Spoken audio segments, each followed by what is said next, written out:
తీవ్రమైన ఆందోళనతో నిలదీసింది. మీరిలా మాట్లాడితే మాకింకా ఎన్నో అనుమానాలు వస్తాయి బాబు. మీరే నా కూతుర్ని ఏదో చేసుంటారు. అందుకే ఇప్పుడు పోలీస్ స్టేషన్కి రావడానికి భయపడుతున్నారు. కవిత అంత గట్టిగా నిందిస్తుంటే ఆ మాట విన్న క్షణంలోనే హాల్లో ఉన్నవాళ్లందరూ షాకయ్యారు. ఆంటీ, అని శ్వేత ఆమెను ఆపబోయింది. కాని కవిత అస్సలాగలేదు. లేకపోతే ఒక మనిషి తన భార్య కనిపించకుండా పోయిందంటే పోలీసుల దగ్గరకు వెళ్లడానికి ఎందుకు భయపడతాడు చెప్పండి. రాఘవ కూడా తీవ్రమైన చూపులతో ఆర్యన్ వైపు చూశాడు. ఆర్య, నిజంగా ఏం దాస్తున్నావు బాబు? ఒకవైపు ఏడుస్తూ అడుగుతున్న కవిత, మరోవైపు అనుమానంతో అడుగుతున్న రాఘవ మాటలకు ఆర్యన్ ఇక తట్టుకోలేకపోయాడు. ఒక్కసారిగా గుండెలు పగిలేలా గట్టిగా అరిచాడు. చాలు, ఇక ఆపండి. అతని కళ్లల్లో ఇప్పుడు విపరీతమైన బాధతో పాటు ఒక తెలియని భయం కూడా స్పష్టంగా కనిపించింది. నేను అనన్యని ఏమీ చేయలేదు. అసలు ఆ ఆలోచనే నాకు రాదు. వణుకుతున్న గొంతుతో చెప్తున్న ఆర్యవైపు చూస్తూ కవిత ఏడుస్తూనే మళ్లీ అడిగింది. అయితే స్టేషన్కి రావడానికి ఎందుకు భయపడుతున్నారు? ఆ ప్రశ్న విన్న క్షణంలో ఆర్యన్ ముఖం ఒక్కసారిగా దిగులుగా మారిపోయింది. అతను కళ్ళు మూసుకొని గట్టిగా ఊపిరి పీల్చుకున్నాడు. ఎందుకంటే అతని మనసులో ఒకటే భయంకరమైన ఆందోళన తిరుగుతోంది. ఒకవేళ అనన్య రాసి వెళ్లిన లెటర్, ఆ ఫోన్లో ఉన్న నేహ మెసేజ్ పోలీసుల చేతికెళ్తే నా పరిస్థితి ఏంటి అని మనసులో అనుకున్నాడు. ఆర్యన్ కొన్ని క్షణాలు మౌనంగా నిలబడ్డాడు. అందరి చూపులు ఇప్పుడు అతని మీదే నిలిచిపోయాయి. కవిత అడిగిన ప్రశ్నలు, రాఘవ కళ్లల్లో కనిపిస్తున్న అనుమానం, శ్వేతా కావ్యల ఆందోళన ఇవన్నీ కలిసి అతని గుండెను ఇంకా బరువెక్కించాయి. అతని కళ్లల్లో నీళ్లు తిరుగుతుండగా మెల్లగా మాట్లాడటం మొదలుపెట్టాడు. నా ఉద్దేశం మరేం లేదు మావయ్య. అనన్య ఇంట్లో నుంచి వెళ్లిపోయిందంటే లోకం మరోలా ఆలోచిస్తుంది. ఒక ఆడపిల్ల, అందులోనూ పెళ్లైనమ్మాయి ఇల్లు వదిలి వెళ్లిపోయిందంటే ఎవరు ఎలా మాట్లాడతారో నాకు బాగా తెలుసు. బాధగా అతను మాట్లాడుతున్న ప్రతి మాటలో అనన్య మీదున్న ప్రేమ స్పష్టంగా కనిపిస్తోంది.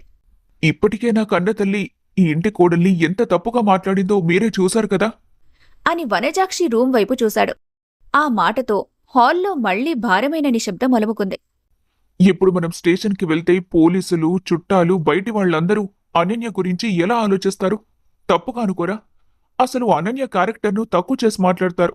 ఎవడో ఒకరితో వెళ్లిపోయిందేమో అని కూడా అంటారు. నా అనన్య గురించి అలాంటి ఒక్క మాట కూడా ఎవరి నోట రావటం నాకస్సలు ఇష్టం లేదు. ఏడుస్తూ ఆర్య చెప్తున్న ఆ మాటలు విన్న క్షణంలో శ్వేతా కావ్యల కళ్లల్లో కూడా నీళ్లు తిరిగాయి.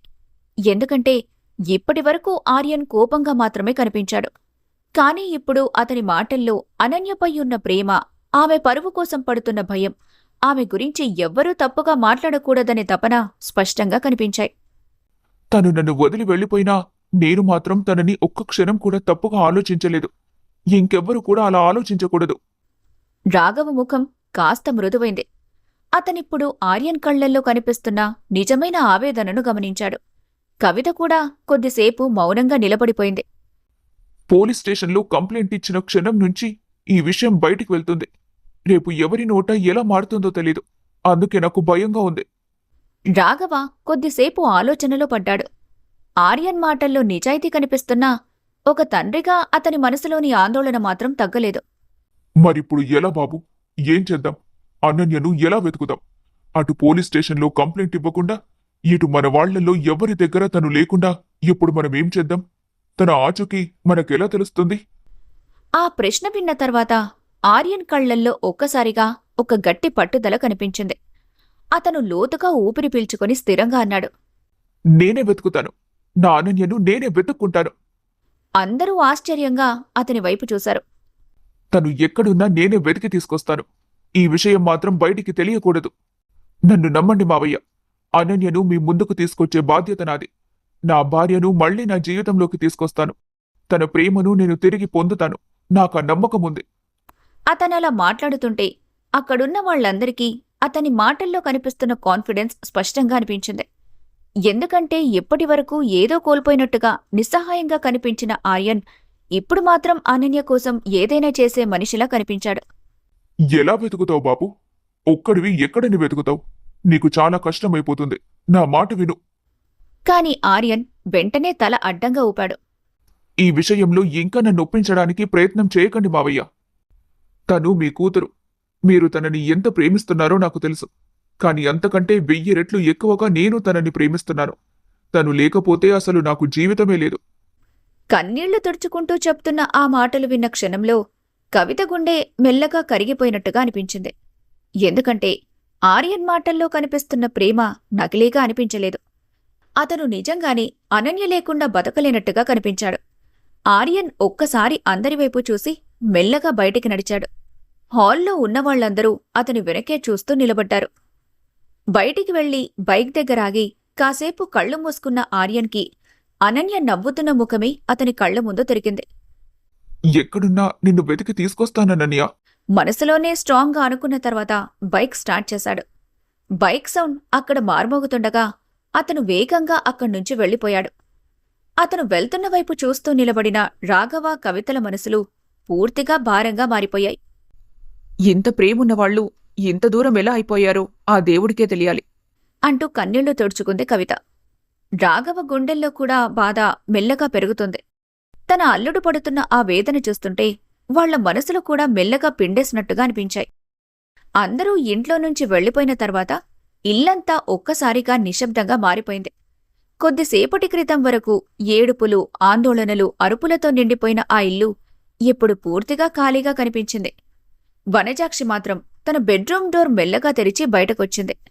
హాల్లో ఎవ్వరూ కనిపించకపోవడంతో ఆమె ముఖంలో ఒక్కసారిగా రిలీఫ్ కనిపించింది. హమ్మయ్య, ఇప్పుడు కాస్త ప్రశాంతంగా ఉంది. తనలో తానే ఇలా అనుకుంటూ నెమ్మదిగా కిచెన్లోకి వెళ్ళింది. స్టవ్ మీద పాలు పెట్టి తనకు స్ట్రాంగ్ కాఫీ తయారు చేసుకుంది. కాఫీ కప్పు చేతిలో పట్టుకుని హాల్లోకొచ్చి సోఫాలో క్రాస్ లెగ్స్ వేసుకుని హాయిగా కూర్చుంది.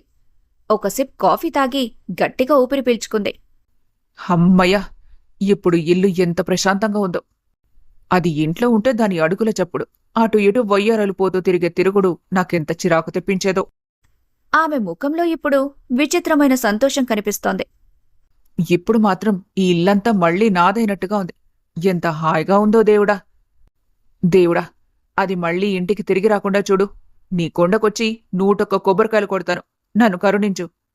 మనసులోనే మొక్కుకున్న వనజాక్షి ఇప్పటికే తన కొడుకు భవిష్యత్తు గురించి కూడా కొత్త కలలు కంటోంది. ఈలోపు నా కొడుక్కి మంచి సంబంధం చూసి పెళ్లి చేస్తాను అని మనసులో అనుకుంది. ఆ ఆలోచన రాగానే ఆమె ముఖంలో గర్వం వచ్చి చేరింది. ఈసారి మాత్రం నా చెప్పు చేతుల్లో ఉండే కోడల్ని తెచ్చుకుంటాను. నేను చెప్పిందే వినాలి, నన్ను కాలు కింద పెట్టనీయకుండా చూసుకోవాలి. మా చుట్టాల్లో బోలెడంత మందున్నారు. ఎవరినో ఒకరిని ఒప్పిస్తాను. నా కొడుక్కి ఇంతకంటే మంచి జీవితం వస్తుంది. కాఫీ తాగుతూ సంతోషంగా ఇలా అనుకుంది. కాని ఆమెకి తెలీదు, తనిలా సంతోషపడుతున్న ప్రతి క్షణం త్వరలో తన జీవితాన్నే తలకిందులు చేయబోతుందని. ఆర్యన్ రైల్వే స్టేషన్, బస్టాండ్, పార్కులు, రోడ్లు, అనన్య ఎక్కడికి వెళ్ళుండొచ్చు అనిపించిన ప్రతి చోట తిరుగుతూనే ఉన్నాడు. చేతిలో ఫోన్, కళ్లలో భయం, మనసులో ఆందోళన ఉన్నా తన అడుగులు మాత్రం ఆగటం లేదు. ప్రతి అమ్మాయిని చూస్తున్నాడు, ప్రతి మూలలో వెతుకుతున్నాడు. కాని అనన్య మాత్రం ఎక్కడా కనిపించడం లేదు. ఎక్కడికి వెళ్ళిపోయావు అనన్య? ప్లీజ్ అనన్య, ఒక్కసారి కనిపించు. నా తప్పులన్నీ క్షమించమని నీ కాళ్ల మీద పడైనా అడుగుతాను. కాని ఇలా నన్ను వదిలేసి వెళ్ళిపోకనన్య. నువ్వు లేకుండా నేనొక్క పూట కూడా ఉండలేకపోతున్నాను. నాకింత కఠినమైన శిక్ష వేసి వెళ్ళిపోతావా? ఆర్యన్ కళ్ల ముందు అనన్య నవ్వు, తనతో మాట్లాడిన మాటలు, తన చుట్టూ తిరిగిన ప్రతి జ్ఞాపకం మెదులుతూ ఉండటంతో అతని గుండె మరింత భారంగా మారిపోయింది. ఏదైనా ఉంటే నాతో గొడవపడి తేల్చుకోవాల్సింది కదా. నన్నిలా ఒంటరి వాణ్ణి చేసి వెళ్ళిపోతే నేనేమైపోవాలనుకున్నావనన్యా? అతను ఫోన్ తీసుకుని మళ్లీ మళ్లీ అనన్య నంబర్కి కాల్ చేస్తూనే ఉన్నాడు. కాని ప్రతిసారీ అదే స్విచ్డ్ ఆఫ్ అని వినబడుతుంది. ఆ మాట వినిపించిన ప్రతిసారీ ఆర్యన్ గుండెలో ఏదో విరిగిపోతున్నట్టుగా అనిపించింది. వెళ్లే ముందు ఒక్క క్షణం నా గురించి కూడా ఆలోచించలేకపోయావా? నేనంత పగవాణ్ణైపోయానా నీకు? ప్లీజ్ అనన్య, ఒక్కసారి కనిపించు. నువ్వు తిరిగొస్తే నిన్ను మళ్లీ ఎప్పటికీ బాధపెట్టను. నీ మనసు ఎంత గాయపడిందో ఇప్పుడు నాకు అర్థమవుతుంది. ప్లీజ్ నన్నిలా ఒంటరివాణ్ణి చెయ్యొద్దు. ఇంకోవైపు రాఘవ కూడా అనన్య కోసం తనకు తెలిసిన ప్రతి చోటా తిరిగి వెతికాడు. బస్టాండ్లు, రైల్వే స్టేషన్, ఫ్రెండ్స్ ఇళ్ళు అన్ని చోట్ల గాలించాడు. కాని ఎక్కడా ఆమె జాడ దొరకలేదు. చివరికి అలసిపోయి నిరాశతో ఇంటికి తిరిగొచ్చాడు. రాత్రి సమయం దగ్గర పడుతున్నా కొద్దీ ఇంట్లో ఆందోళన మరింతగా పెరిగిపోయింది. కవిత గేటు దగ్గరే నిలబడి ఎదురుచూస్తుంది. ప్రతి బండి సౌండ్ వినిపించగానే ఆమె గుండె ఒక్కసారిగా వేగంగా కొట్టుకునేది. ఇప్పుడొచ్చేస్తుందేమో అనే ఆశతో కళ్లన్నీ రోడ్డు వైపే ఉన్నాయి. అప్పుడే దూరంగా బండి సౌండ్ వినిపించింది. కవిత ఒక్కసారిగా పరుగున బయటికి వెళ్ళింది. వచ్చిందా? నా కూతురొచ్చిందా? అంటూ తడబడుతూ చూసింది. కాని బండి దగ్గరికి రాగానే అందులో రాఘవ మాత్రమే కనిపించాడు. అనన్య లేదు. ఆ దృశ్యం చూడగానే కవిత గుండె ఒక్కసారిగా ఆగిపోయినట్టయింది. ఆమె కాళ్ళు వణికిపోయి అక్కడే కూలబడిపోయింది. ఏంటండి, మనమ్మాయి దొరకలేదా? కన్నీళ్లతో కవిత అడుగుతుంటే రాఘవ ఒక్క క్షణం కూడా మాట్లాడలేకపోయాడు. తల నెమ్మదిగా అడ్డంగా ఊపాడు. లేదు. అని చెప్పాడు రాఘవ. ఆ మాట వినగానే కవిత గుండె ముక్కలైపోయింది. ఆమె కళ్లల్లో కన్నీళ్లు ఒక్కసారిగా ఉప్పొంగాయి. ఎక్కడుందండి మనమ్మాయి? ఏమైపోయింది నా బిడ్డ? మనం ఎంత వెతికినా ఎక్కడా దొరకలేదు కవిత. నిస్సహాయంగా భర్త నోటి నుండి వచ్చిన ఆ మాటలతో ఇద్దరి మధ్య నిశ్శబ్దం పెరిగిపోయింది. కేవలం ఏడుపుల శబ్దమే ఆ ఇంట్లో మిగిలింది. నా కూతురు ఎక్కడుందో తెలియటం లేదు. అసలు క్షేమంగా ఉందా లేదా అని నా ప్రాణం కొట్టుకుంటోంది అంటూ బాధపడింది కవిత. అర్ధరాత్రి వేళ ఆర్యన్ చివరికి అలిసిపోయి ఇంటికి చేరుకున్నాడు. ఊరంతా తిరిగి తిరిగి ప్రతి వీధి చూసి ప్రతి మూల వెతికినా అనన్య ఆచూకీ మాత్రం దొరకలేదు. ఇంట్లో అడుగుపెట్టగానే ఆ ఇల్లు అతనికి అసలు తనదిలా అనిపించలేదు. ఎప్పుడూ నవ్వులతో నిండిపోయే ఆ ఇల్లు ఈరోజు ఒంటరిగా శూన్యంగా కనిపించింది. ఆర్యన్ నెమ్మదిగా లోపలికి నడిచాడు. కాని అతని అడుగుల్లో కూడా శక్తి లేదు. అతను నేరుగా బెడ్రూం వైపు వెళ్లబోతుంటే వనజాక్షి లేచి బయటికొచ్చింది. ఆమె కూడా అప్పటికే నిద్రపోయి లేచుండటంతో ముఖం చిరాగ్గా ఉంది.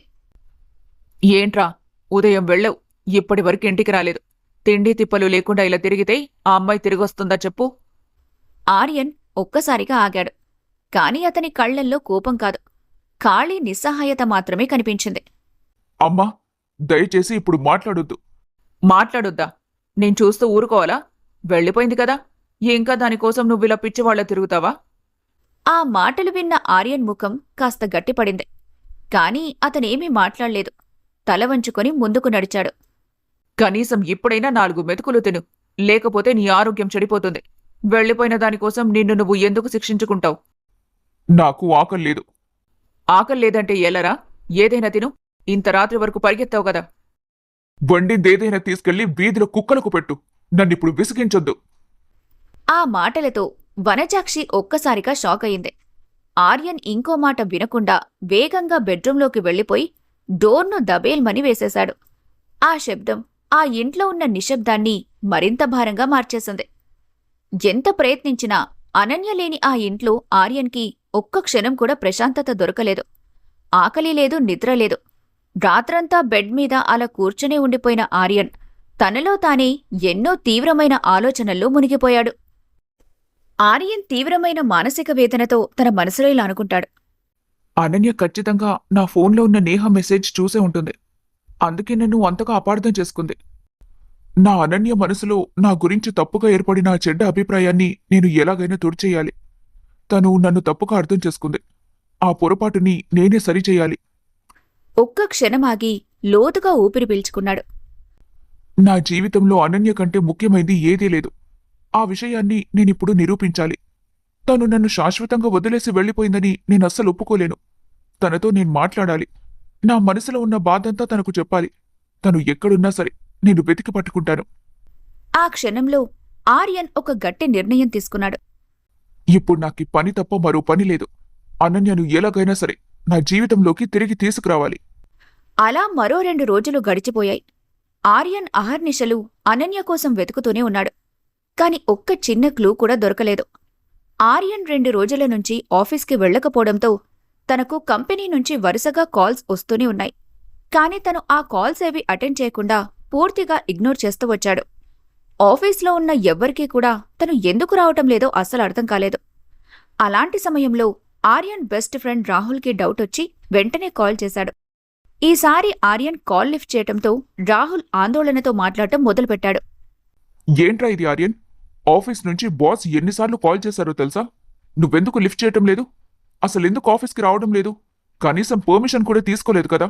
ఇలా అయితే జాబ్ పోతుందని నీకు తెలుసా? రాహుల్ కోపంగా కంగారుగా అడుగుతుంటే ఆర్యన్ మాత్రం చాలా నిస్సారంగా శూన్యంగా నవ్వాడు.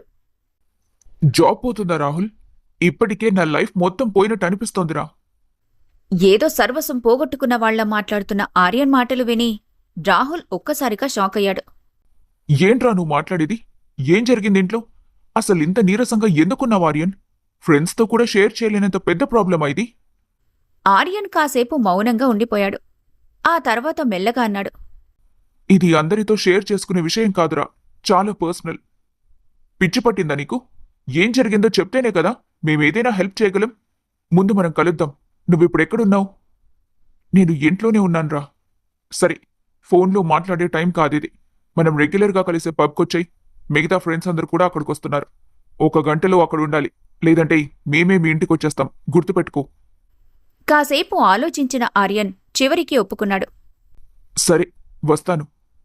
అనుకున్నట్టుగాని 1 గంటలో ఆర్యన్ పబ్ దగ్గరికి చేరుకున్నాడు. అప్పటికే అతని ఫ్రెండ్స్ రాహుల్, కార్తిక్, లోకేష్ అందరూ అక్కడికొచ్చి అతని కోసం ఎదురుచూస్తూ కూర్చున్నారు. ఆర్యన్ లోపలికి అడుగుపెట్టగానే అందరి కళ్ళు ఒక్కసారిగా అతని మీద పడ్డాయి. రాహుల్ వెంటనే సీట్ నుంచి లేచి కంగారుగా అతని దగ్గరకొచ్చాడు. ఏంట్రా ఆర్యన్, ఇలా తయారయ్యావేంటి? ముఖమంతా పూర్తిగా పీక్కుపోయింది.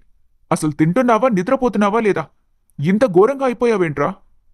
పక్కనే ఉన్న కార్తిక్ కూడా షాక్ అవుతూ అన్నాడు. అరే, ముందు వాణ్ణి ప్రశాంతంగా కూర్చొనివ్వండ్రా. అరే ఆర్యన్, రా రారా, ముందిక్కడ కూర్చో. ఆర్యన్ ఏమీ మాట్లాడకుండా మౌనంగా కూర్చున్నాడు. అతని కళ్లల్లో కనీసం జీవం లేదు. ముఖంలో తీవ్రమైన అలసట స్పష్టంగా కనిపిస్తోంది. ఏం జరిగిందో క్లియర్గా చెప్పురా. నువ్విలా బాధపడుతూ నీ మనసు లోపలే అన్నీ దాచుకుంటే ఒత్తిడి ఇంకా ఎక్కువవుతుంది. నిన్ను చూస్తేనే అర్థమవుతోంది నువ్వు చాలా పెద్ద ప్రాబ్లంలో ఉన్నావని. ఫ్రెండ్స్ మీద నీకు ఆ మాత్రం నమ్మకం కూడా లేదా? ఆ మాట విన్న ఆర్యన్ ఒక్కసారిగా తలెత్తాడు. అతని కళ్లల్లో కన్నీళ్లు నిండిపోయాయి. గొంతు తీవ్రమైన దుఃఖంతో తడబడుతుండగా అన్నాడు. అనన్య నన్ను వదిలేసి ఇంట్లోంచి వెళ్ళిపోయిందిరా. ఆ మాట వినగాని ఫ్రెండ్స్ అందరూ ఒక్కసారిగా తీవ్రమైన షాక్కి గురయ్యారు. ఏంట్రా నువ్వు చెప్పేది? ఎందుకు వెళ్ళిపోయింది? వెళ్ళిపోవడం అంటే వాళ్ళు పుట్టింటికి వెళ్ళిందా?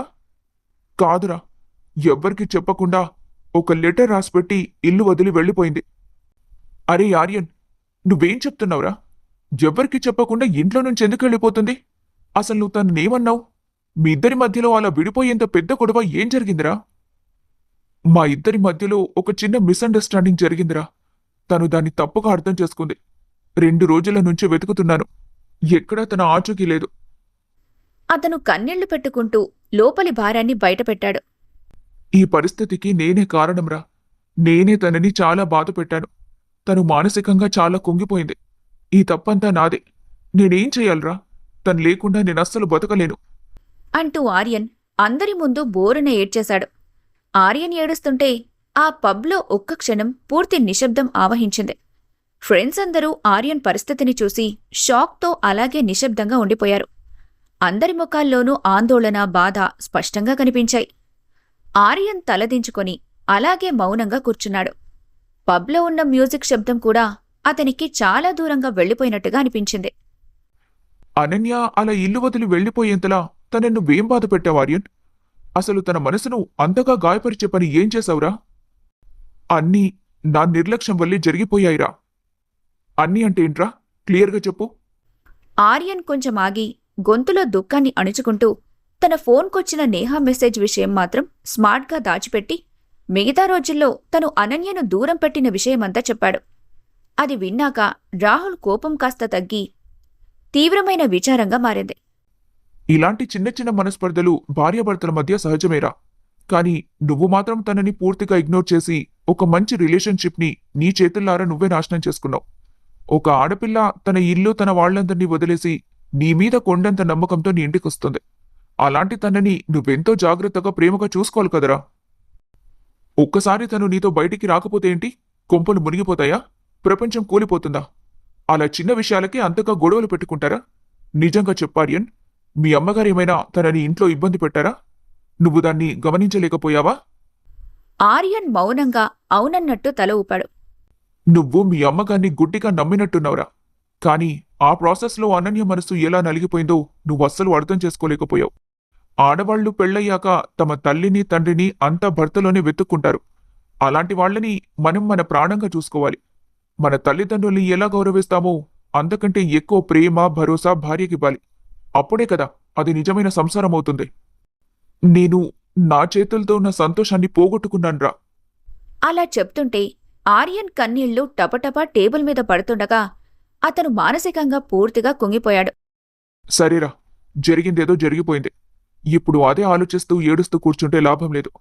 ప్రతి ఒక్కరూ తమ లైఫ్లో ఏదో ఒక మిస్టేక్ చేస్తూనే ఉంటారు. అలా ఇప్పుడు నీ లైఫ్లో నీకు తెలియకుండానో తెలిసి ఉండి ఉంచో ఒక పెద్ద పొరపాటు జరిగిపోయింది. దాన్నిప్పుడు సరిదిద్దుకోవాలి. కానీ ఇలా ఏడుస్తూ కూర్చుంటే సమస్యలు పరిష్కారం కావు కదా. మేం కూడా నీకు తోడుగా ఉంటాం. అనన్యని వెతకడంలో మేం కూడా హెల్ప్ చేస్తాం. మిగతా ఫ్రెండ్స్ అందరూ కూడా రాహుల్ మాటలకి సపోర్ట్ చేస్తూ ఆర్యన్కి ధైర్యం చెప్పారు. ఆ మాటలు విన్న ఆర్యన్ కళ్లల్లో కొద్దిగా ఆశ కలిగింది. 2 రోజులుగా ఒంటరిగా నరకం చూస్తున్న తనకి ఫ్రెండ్స్ అండా కొండంత బలాన్నిచ్చినట్టు అనిపించింది. థ్యాంక్యూరా. ఆ థ్యాంక్యూలు పక్కన పెట్టురా. ఇలాంటి కష్ట సమయంలో మనం కలిసి ఉండాలి. ఇలా ఒంటరిగా కూర్చొని బాధపడుతూ ఉంటే నువ్వు పూర్తిగా కుమిలిపోతావు. అసలు ఈ జనరేషన్లో ఉండి కూడా ఇలాంటి బేసిక్ విషయాల్లో ఇంత మూర్ఖంగా ఎలా బిహేవ్ చేసావురా? అయినా ఇక్కడ నీ బాధే చూసుకుంటున్నావు కానీ అనన్య పేరెంట్స్ ఎలా ఉన్నారో ఆలోచించావా? వాళ్ల పరిస్థితి ఎంత ఘోరంగా ఉంటుందో తెలుసా? ఇంకా ఇక్కడ కూర్చోవడం కాదు, ముందందరం కలిసి వాళ్ళ ఇంటికి వెళ్ళి ఒకసారి మాట్లాడదాం. పదండి. రాహుల్ మాటలు ముగిసేసరికి ఆర్యన్ తల ఊపాడు. అతని కళ్లల్లో ఇంకా భయం, బాధ ఉన్నా ఇప్పుడు ఫ్రెండ్స్ వల్ల ఒక స్పష్టమైన మార్గం కనిపించింది సరే, వెళ్దాం పదా అని అన్నాడు ఆర్యన్. అందరూ కలిసి రాఘవ ఇంటికి బయలుదేరారు. ఇటు పక్క హాల్లో సోఫాలో కూర్చొని స్ట్రాంగ్ కాఫీ తాగుతూ తన మనసులో వచ్చిన దుష్ట ఆలోచనలతో వనజాక్షి మురిసిపోతూ కూర్చుంది. కొద్దిసేపటి తర్వాత ఏదో గుర్తొచ్చినట్టుగా ఫోన్ తీసుకుని తన చెల్లెలి కూతురైన సుజాతకు కాల్ చేసింది. అవతలి వైపు నుంచి వెంటనే కాల్ లిఫ్ట్ అయింది. హలో పెద్దమ్మా, ఎలా ఉన్నావు? ఏంటే సుజాత, అందరూ బాగున్నారా అక్కడ? మేమంతా బాగున్నాం పెద్దమ్మా. నువ్వెలా ఉన్నావు? ఎన్ని రోజులైంది నువ్విలా ఫోన్ చేసి మాట్లాడి. అన్నయ్య, వదిన ఎలా ఉన్నారు? అంతా బాగానే ఉన్నారు కదా అక్కడ? ఇంకేం బాగుంటారే, మీ అన్నయ్య ఏదో ఉన్నాళ్లే. కాని ఇంటికి పట్టిన పీడ మాత్రం ఇల్లు వదిలి వెళ్ళిపోయింది. ఏంటి పెద్దమ్మా, ఏమంటున్నావు? ఇంటికి పట్టిన పీడ విరగడవడమేంటి? అసలు నువ్వు దేని గురించి చెప్తున్నావు పెద్దమ్మా? సుజాత గొంతులో ఆశ్చర్యం, ఆందోళన గమనించిన వనజాక్షి గట్టిగా నవ్వుతూ అంది. ఎందుకే అంతలా ఆశ్చర్యపోతున్నావు? నేను చెప్పేది నిజమే. మీ వదిన ఇల్లు వదిలిపెట్టి వెళ్ళిపోయింది. ఇంటికి పట్టిన దరిద్రం వదిలిపోయి 3 రోజులవుతుంది. ఇప్పుడు ఈ ఇల్లు ఎంత ప్రశాంతంగా ఉందో తెలుసా నాకైతే. అలా మాట్లాడుతున్నావేంటి పెద్దమ్మా? వదిన ఇల్లు వదిలి వెళ్ళిపోవడమేంటి? ఎందుకు? అదంతా నన్ను అడిగితే నాకేం తెలుసు? వాళ్ళిద్దరి మధ్య ఏం జరిగిందో, ఏం గొడవలున్నాయో నాకేం సంబంధం ఉంది చెప్పు? పొద్దున్న లేచి చూస్తే ఇంట్లో లేదు. ఒక్క మాట చెప్పకుండా ఒక్క చీటీ ముక్క వీడి ముఖాన పడేసి చెట్టు మీద కూర్చున్న కాకి ఎగిరిపోయినట్టు ఎగిరిపోయింది. ఆ మాటలతో సుజాతకు విషయం చాలా సీరియస్గా అనిపించింది. అయ్యో, మరి అన్నయ్య పరిస్థితి ఏంటిప్పుడు పెద్దమ్మా? వాడా పిచ్చి కుక్కల దానికోసం ఊరంతా తిరుగుతున్నాడు. మన బంగారం మంచిదైతే గదిలో పెట్టుకొని చూసుకోవాలి. కాని వెళ్ళిపోయిందంటే వెళ్ళిపోనివ్వాలి. అది అర్థం కాక దానికోసం అల్లాడిపోతున్నాడు. నేనెంత చెప్పినా వినడం లేదు తల్లి. పోయిన పిట్ట కోసం గూటి దగ్గర ఏడ్చినంత మాత్రాన తిరిగొస్తుందా ఏంటి? పెద్దమ్మా, వదిన గురించి అలా మాట్లాడకు. తను చాలా మంచిది కదా. అందరితో ఎంతో పద్ధతిగా కూడా ఉంటుంది. అదే మీ అందరి సమస్య. బయట కనిపించే ఆ నటనే నిజమని నమ్మేస్తారు. చిలక పలుకులు పలికితే చాలు మంచమ్మాయి అనుకుంటారు. ఈ ఇంట్లో దాంతో కాపురం ఉన్నది నేను. నాకు తెలుసు దానసలు రంగేంటో. అనన్య గురించి వనజాక్షి అంత నిర్దాక్షిణ్యంగా మాట్లాడుతుంటే సుజాత లోపల అస్సలు తట్టుకోలేకపోయింది. ఉదయం లేస్తే మొహం మార్చుకొని ఎప్పుడూ ఏదో బాధపడుతున్నట్టు, ప్రపంచంలో కష్టాలన్నీ దానికే వచ్చినట్టు తిరుగుతూ ఉండేది. నా కొడుక్కి ఒక్కరోజైనా ప్రశాంతత ఇచ్చింది లేదు. ఇంట్లో 2 కూరలుండి పడేసిందంటే భార్య ధర్మం అయిపోయిందా ఏంటి? సుజాత, నువ్వే చెప్పు. మీ అత్తగారింట్లో నువ్వెంత అణిగిమణిగుంటావో, మీ అత్తకు నువ్వెంత మర్యాదిస్తావో. నా కర్మేంటో నాకిలాంటి గయ్యాలి గంప దొరికింది. ఏ దేవుడు దయతల్చాడో కాని నిజం చెబుతున్నానే తల్లి, ఇప్పుడు నేను కాస్త 2 ముద్దలు ప్రశాంతంగా తినగలుగుతున్నాను. నేనా దేవుడికే మొక్కుకునేదొక్కటే, అది మళ్ళీ ఇంటికి తిరిగి రావద్దు. కానీ పెద్దమ్మా, వదిన మన ఇంటికొచ్చినప్పుడు కూడా అందరితో ఎప్పుడూ చాలా గౌరవంగా మాట్లాడేది కదా. ఆ, మీ ముందు గౌరవంగా మాట్లాడుంటుందిలే. పాము బయటకు ఎంతో మెరిసిపోతుంది, కాని విషం లోపలుంటుంది. అచ్చం మీ వదిన కూడా అలాంటిదే. దానొంటి నిండా విషమే. అందర్నీ నమ్మించడం దానికొక కళ. అది ఆ కళలో దిట్ట. నా కొడుకును తన చుట్టూ తిప్పుకుంది. నేనేం చెప్పినా వాడు వినకుండా చేసింది. నా కొడుకు నా చేతిలో నుంచి జారిపోతుంటే నేను చూస్తూ ఊరుకోవాలా ఏంటి? వనజాక్షి మాటలకు సుజాతకు విపరీతమైన అసౌకర్యం చికాకు కలిగాయి. ఏదో సరైన బలమైన కారణం ఉండుంటుంది పెద్దమ్మా. వదినంత ఈజీగా ఇల్లు వదిలిపోయే మనిషి కాదు. అదే నేను కూడా మొదట అనుకున్నానులే. కాని ఇప్పుడు చూస్తుంటే నోట్లో నెయ్యి కడుపులో కత్తన్నట్టుంది దాని తీరు. ఏదో పెద్ద త్యాగమూర్తిలా లెటర్ రాసి వెళ్ళిపోయిందట. నిజంగా చెప్పాలంటే ఇంటికి పట్టిన శని వదిలిపోయిందని నేనెందుకు బాధపడతాను చెప్పు? ఇన్నాళ్ళు నా ఇంట్లో ఊపిరి కూడా బిగబట్టున్నారు. ఇప్పుడు ఇల్లంతా ఎంత ప్రశాంతంగా ఉందో తెలుసా? దాని అడుగుల చప్పుడు లేదు, దాని ఏడుపు మొహము లేదు. ఇప్పుడే నాకు నా ఇల్లులా అనిపిస్తుంది. ఆ మాటలు సుజాత గుండెల్లో గట్టిగా గుచ్చుకున్నాయి. పెద్దమ్మా, నీ మాటలు వింటుంటే నాకు చాలా బాధగా వింతగా ఉంది. నువ్వేం బాధపడకు. నేను ఫోన్ చేసిన కారణం అది కాదు. పోయిన గాలిని పట్టుకొని ఏడవటం నా పని కాదు. ఒక తలుపు మూసుకుంటే ఇంకో తలుపు తెరుచుకుంటుంది కదా. ఇప్పుడు నా కొడుక్కి ఇంకో పెళ్లి గురించి ఆలోచించాలి. అందుకే నీకు ఫోన్ చేశాను. వనజాక్షి అలా అర్థవంతంగా మాట్లాడేసరికి సుజాత ఒక్కసారిగా తీవ్రమైన షాక్కి గురై సైలెంట్ అయిపోయింది. ఏంటి పెద్దమ్మా, అసలు నువ్వు చెప్పేదేంటి? అని ఆశ్చర్యంతో అడగబోతుండగా వనజాక్షి పెదవులపై ఒక వికృతమైన నవ్వు మెరిసింది. ఏంటి పెద్దమ్మా నువ్వు చెప్పేది? ఒకవైపు అన్నయ్య బాధతో ఏడుస్తూ తన భార్య కోసం పిచ్చివాళ్ల వెతుకుతుంటే నువ్విక్కడ కూర్చొని వాడికి మరో పెళ్లి చేయాలని ఆలోచిస్తున్నావా? ఈ విషయం అన్నయ్యకి తెలిస్తే ఇంకెంత మానసిక వేదన పడతాడో నీకసలు అర్థం కావటం లేదా పెద్దమ్మా? నా కొడుకు గురించి నాకు బాగా తెలుసులే సుజాత. మహా అయితే ఇంకో 10 రోజులు తిరుగుతాడు, లేదా ఇంకో నెల తిరుగుతాడు, అంతే. అంతకు మించి వాడు తన ఆఫీస్ పనిని మానుకొని వదిలి వెళ్లిపోయిన దాని గురించి జీవితాంతం తిరగడు కదా. ఆలోపే వాడి మనసు మార్చాలి. ఒక మంచి పిల్లను చూసి పెళ్లి చేయాలి. కాబట్టి మంచి అమ్మాయిని వెతకడంలో, మీ అన్నయ్యకు మళ్లీ పెళ్లి చేయడంలో నాకు నీ సహాయం కావాలి సుజాత. నువ్వు చాలా తప్పుగా ఆలోచిస్తున్నావు పెద్దమ్మా. భార్యాభర్తల్ని ఇలాంటి కుతంత్రాలతో విడగొట్టడం ఎంత పెద్ద పాపమో నీకు తెలీదా? వీలైతే వాళ్లని కలపడానికి ప్రయత్నం చెయ్యి. అంతేకాని ఇలా వాళ్ల జీవితాలను శాశ్వతంగా విడగొట్టాలని మాత్రం అస్సలు చూడకు పెద్దమ్మా.